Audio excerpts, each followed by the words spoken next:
Guys, I am Arjun and you are watching extra classes by Arjun. So guys, आज का topic है metal and non metal. ये basically part 2 है metal और non metal का। तो जिसने metal and non metal part 1 नहीं देखा तो लिंक इन डिस्क्रिप्शन।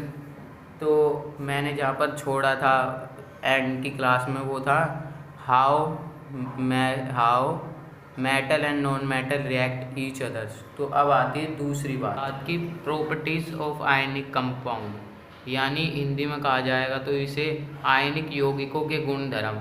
तो हमें ये पता सबसे पहले ये पता होना चाहिए कि आयनिक यौगिक क्या होता है, यानी आयनिक कंपाउंड क्या होता है। ये बेसिकली 9th में आपको बता दिया गया होगा, मगर मैं आपको एक छोटी सी डेफिनेशन बताता हूँ इसकी।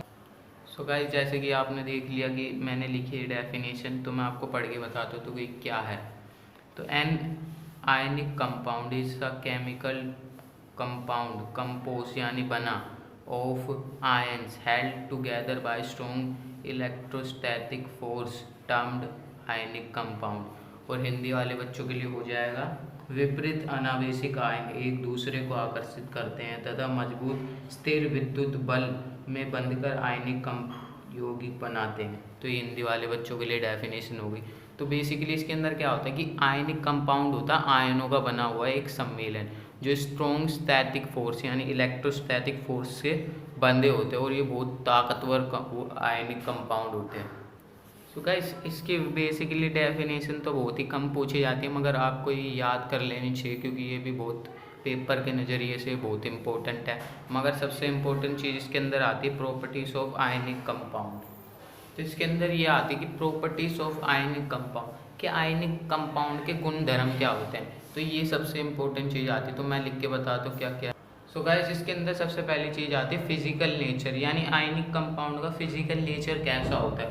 तो मैं आपको बताता हूँ they are consist in solid state, यानी ये ठोस अवस्था में पाए जाते हैं। ठीक है, ये ठोस अवस्था में पाए जाते हैं। जो भी आप आयनिक कंपाउंड उठाओगे ना, अधिकतर वो ठोस यानी सॉलिड स्टेट में होते हैं, ये आपको पता होना चाहिए। सो गाइस, दूसरी प्रॉपर्टी आती है आयनिक कंपाउंड की melting point and boiling point, यानी हिंदी में कहा जाएगा तो क्वथनांक एंड गलनांक। ठीक है, तो इसकी भाई जो हमारा आयनिक कंपाउंड उसकी मेल्टिंग पॉइंट कैसा होता है, बॉइलिंग पॉइंट कैसा होता है, वो भी हमें पता होना चाहिए क्योंकि ये भी उसकी प्रॉपर्टीज़ हैं। तो आपको ये याद रखना चाहिए कि ionic compound have a high melting point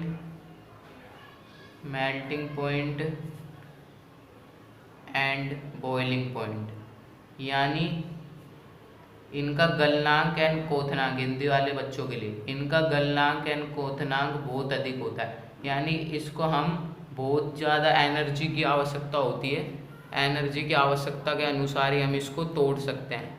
ऐसे नहीं तोड़ेंगे इसको ऐसे नहीं तोड़ा जा सकता कि भाई हम थोड़ी सी एनर्जी लगा दी इसका मेल्टिंग पॉइंट बॉइलिंग पॉइंट पे। हमें बहुत ज़्यादा एनर्जी की आवश्यकता होती है इसको तोड़ने और या इसको मेल्ट करने के लिए, इसको बॉईल करने के लिए। सो गाइस, अब तीसरी चीज़ आती है अनदर इम्पोर्टेंट थिंग कि आयनिक कंपाउंड की प्रॉपर्टी के अंदर कि सोलेबिलिटी यानी घुलनशीलता, कि हम इसको जल के अंदर डालेंगे तो ये कैसे क्या करता है, इसके क्या गुण धर्म है, क्या नेचुरलिटी है, तो ये पता होना चाहिए। तो मैं आपको बताता हूँ ionic compound are soluble in water कि ये आयनिक कंपाउंड सोल्यूएबल होते हैं यानी घुलनशील होता है वाटर के अंदर। जब हम आयनिक कंपाउंड कोई भी आयनिक कंपाउंड पानी के अंदर डालेंगे ना तो वो सोल्यूएबल हो जाएगा, मतलब पानी के अंदर घुल जाएगा। जैसे कि मान लीजिए एक मैंने बीकर लिया, उसके अंदर पानी है, ठीक है, ये मैंने कोई सा भी आयनिक कंपाउंड लिया, इसके अंदर डाल दिया तो ये इस पानी के अंदर घुल जाएगा।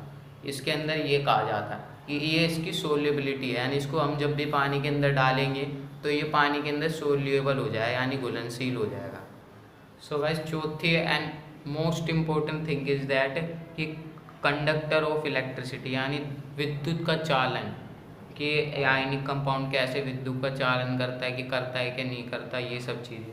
तो मैंने ये चीज़ बताई कि आपको ionic compound is liquid in liquid state they conduct electricity, यानी आयनिक कंपाउंड जो लिक्विड स्टेट में होगा ना वो इलेक्ट्रिसिटी का चालन करेगा, यानी कंडक्टर ऑफ इलेक्ट्रिसिटी।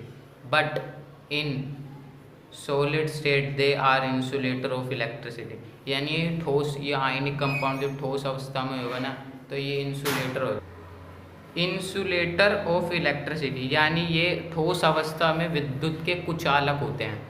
जब भी हम कोई आयनिक कंपाउंड जो सॉलिड होएगा उसको हम जिस इलेक्ट्रिसिटी पास करवाएंगे ना तो वो इलेक्ट्रिसिटी को पास नहीं करेगा।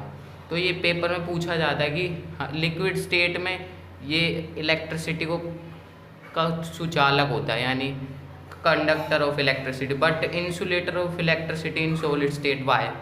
तो ये पूछा जाता है पेपर में, तो मैं आपको बताया तो ऐसा क्यों है। तो ऐसा इसलिए है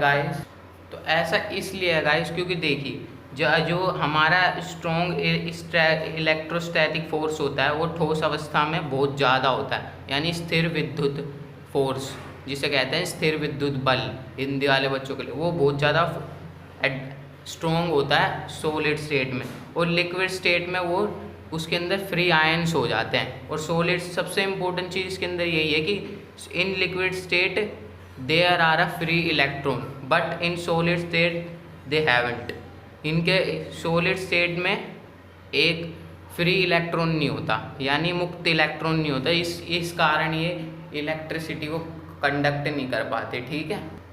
सो गाइस अब आती है व्हाट इज़ रिएक्टिविटी सीरीज़, यानी रिएक्टिविटी सीरीज़ क्या होती है। इसे हिंदी में कहा जाएगा तो इसे कहा जाएगा सक्रियता श्रेणी। तो मैंने डेफिनेशन लिखी है, मगर बेसिकली डेफिनेशन नहीं पूछी जाती, जो मैं आपको बाद में बताऊंगा वो पूछी जाती है पेपरों में। तो वैसे मगर आपको बस समझाने के लिए मैंने डेफिनेशन लिखी है। A reactivity series is a list of metal arrange in the order of decreasing activities. ठीक है बच्चों। तो अब आती है ये सबसे इम्पोर्टेंट चीज़, रिएक्टिविटी सीरीज़, यानी कैसे है रिएक्टिविटी सीरीज़ को कैसे बनाया गया है, क्या इसके अंदर वो करे गए हैं। तो सबसे पहले आपको ये पता होना चाहिए most reactive metal and middle reactive metal and least reactive metal. तो उसको हमने ऐसे परिभाषित किया गया है कि जैसे पोटेशियम होता है वो सबसे ज़्यादा रिएक्टिव होता है, सोडियम होता है वो उससे थोड़ा कम रिएक्टिव होता है, कैल्शियम होता है वो उससे थोड़ा कम रिएक्टिव होता है, वो इससे थोड़ा कम, ऐसे ऐसे डिक्रीजिंग ऑर्डर में है ये, क्योंकि इसके अंदर लिखा भी है डिक्रीजिंग रिएक्टिविटी एक्टिविटीज़। ठीक है। तो मोस्ट रिएक्टिव मेटल हमारे कौन से हैं, पोटेशियम, सोडियम, कैल्शियम, मैग्नीशियम।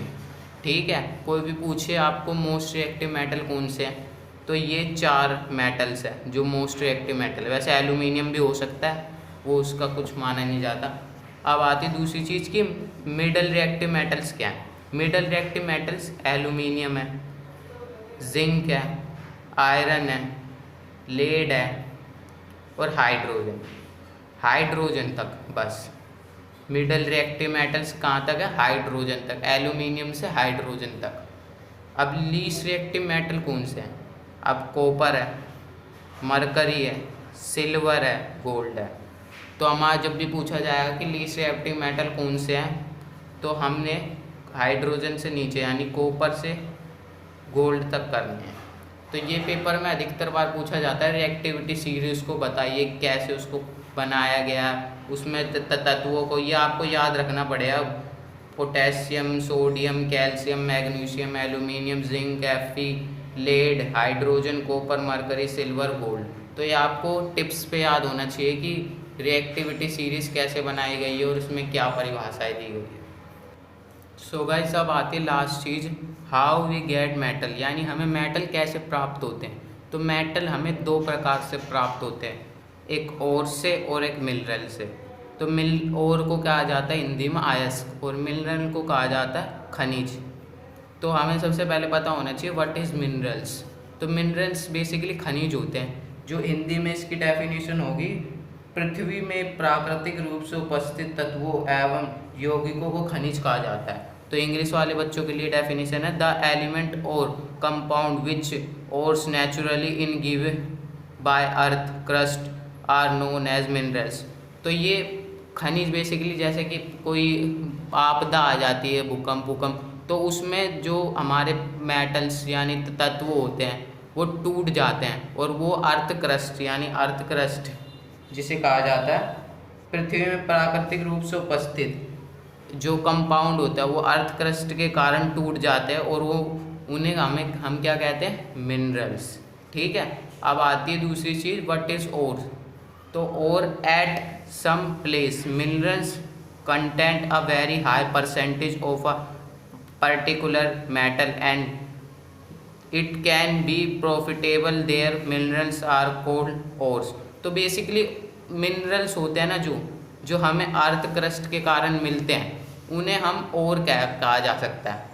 अब हिंदी वाले बच्चों के लिए है ये वह खनिज जिनमें धातु अधिक मात्रा में पाई जाती है, यानी धातु एक जगह पे बहुत ज़्यादा हाई परसेंटेज से पाई जाती है और उसे निकालना लाभकारी होता है, यानी जिसे हम उसे निकालेंगे ना खोद के चाहे कोई सी भी चीज़ करके तो वो हमें प्रॉफिट देगा, उसे कहा जाता है अयस्क।